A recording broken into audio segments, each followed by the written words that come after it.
Hey everyone, it's Madison. I want to talk to you about the way. In the Old Testament, we read a lot about a man named Moses and the task that God called him to. One of his greatest tasks was being a part of leading the Israelites out of Pharaoh's command over into what was going to be the promised land for them. You see, even with everything that Moses had done and the Israelites had witnessed, when it came to that point of the Red Sea being parted, each Israelite had a choice to cross over into something new, something they had never seen or been a part of, or stay in slavery. They had to choose, and that's the thing with God, is He's never a forceful God. It's always our choice.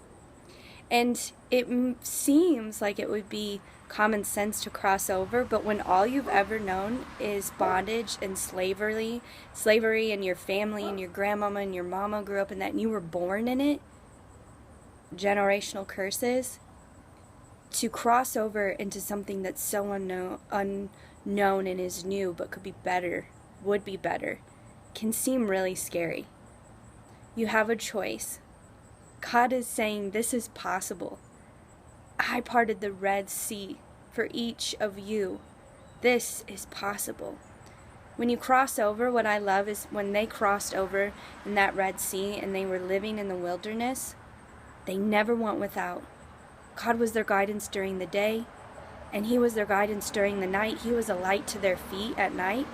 They never went without food. He filled their bellies, and their clothes, they never tattered.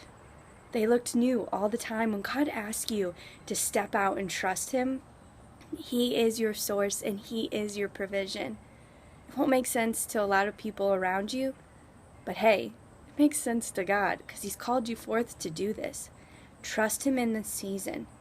When it looks like there's no way, oh man, there's always a way with God.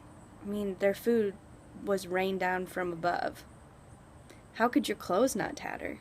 Because you don't operate by the facts of this world. You operate by faith. Trust God. Reach out. Do this. He's saying, I'm going to be there with you. And when it feels scary and unknown, just look back at all the provision that He's already done. It'll lift your spirits and encourage you. And look, we all have times where we get a little impatient and we don't understand and we murmur and we grumble like the Israelites did. God still provided. So, I hope this encourages you, and I hope you have an amazing day.